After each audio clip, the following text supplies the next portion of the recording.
નમસ્કાર। આજના યુગમાં ઝેરમુક્ત અને પ્રાકૃતિક ખેતી તરફ ખેડૂતોનો ઝુકાવ વધતો જઈ રહ્યો છે।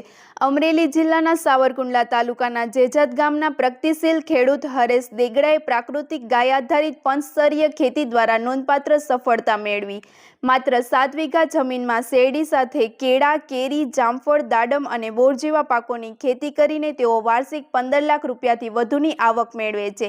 ઝેરમુક્ત પદ્ધતિથી ખેતી ખર્ચમાં ઘટાડો, જમીન તથા પાકની ગુણવત્તામાં વધારો થયો છે। હરેશની આ સફળતા આજના સમયમાં પ્રાકૃતિક ખેતી માટે ખેડૂતો માટે લાભદાયક અને ટકાઉ વિકલ્પ હોવાનું સાબિત થયું। વધુ સમાચાર માટે જોડાયેલા રહો આરપી ગુજરાત ન્યૂઝ રાજકોટ। સાહેબ, મારું ગામ જેજાદ છે, તાલુકો સાવરકુંડલા, જિલ્લો અમરેલી।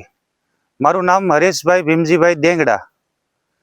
હું આજે 10 વર્ષથી પ્રાકૃતિક ખેતી કરું છું અને પ્રાકૃતિક ખેતીમાં આપણું પંચસ્તરીય એક મોડલ ફાર્મ છે।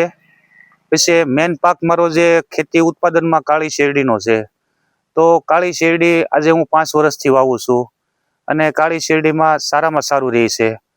તો અત્યારે કાળી શેરડી માનો કે ઉત્તરાયણ આપણે ઓરી જ આવી ગઈ છે, તો ટૂંક સમયમાં આપણે 8 થી 10 દિવસમાં કાળી શેરડીનું કટિંગ ચાલુ કરવાના છીએ। તો કાળી શેરડીનું કટિંગ ચાલુ કરશું એટલે આપણા ફાર્મ ઉપરથી જ ગ્રાહકો આવીને લઈ જશે।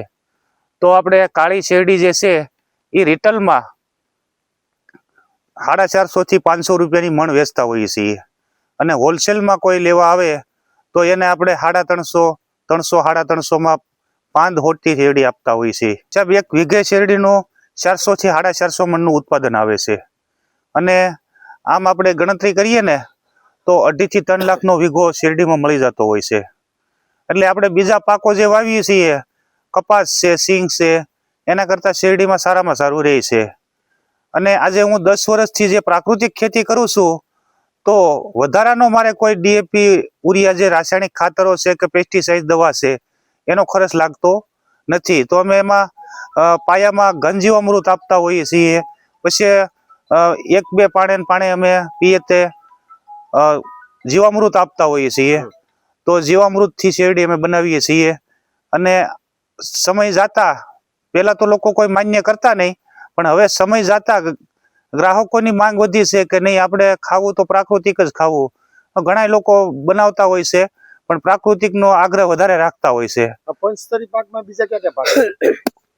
પંચસ્તરીય પાકમાં સાહેબ આપણે આંબા છે, જામફળ છે, સીતાફળ છે, લીંબુ છે, એમાં પપૈયા છે, કેળ છે, નાળિયેર છે, એટલે આમ ગણો તો 10 સ્તરીય થઈ જાય છે।